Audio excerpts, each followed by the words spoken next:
Quest presents an unabridged recording of The Laird's Ladle by Yvonne Vincent, narrated by Angela Ness. Prologue, 12th April, 1746. Far out at sea, the ship was a dark shadow, a void where the men on the beach would expect to see stars or the reflection of faint moonlight on the water through the persistent light drizzle that was seeping into their kilts, causing the material to become heavy and stick to the backs of their legs.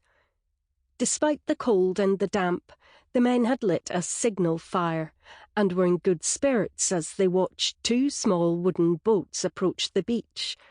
The boats sat low in the water, their precious cargo weighing far more than the few men struggling to row against the tide. The rowers had urged the ship's captain to wait for the tide to turn, but he was anxious to deliver the caskets and head back to France before they were caught in the impending storm or by the British Navy, whose ships prowled the Scottish coast and had already intercepted Le Mars and La Bellone. The captain was under strict instructions from Louis XV to deliver the gold to Monsieur James Alexander Macrae, and after the losses sustained thus far, the French king would brook no failure. Thus, with a rising sense that any delay was tempting fate, the captain had ordered La Reine be steered as close as possible to the Isle of Vic, and the boats loaded. Grumbling, the men had complied, and, back muscles straining against the pull of the waves, had set off towards the distant beach and the small knot of waiting Scotsmen. On the shore, there was similar grumbling, this time about the chances of successfully delivering the gold to Charles Stuart on the mainland. "Look at the sea. We all know there's a storm coming.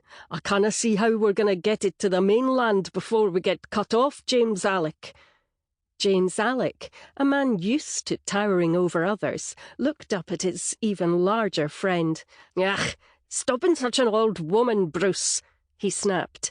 "It's just a wee bit of rain and wind. We'll split it among the fishing boats. That way, if one is lost, hopefully the others will make it through.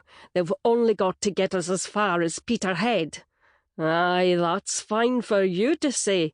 You're not the one risking life and limb for the cause," Bruce muttered.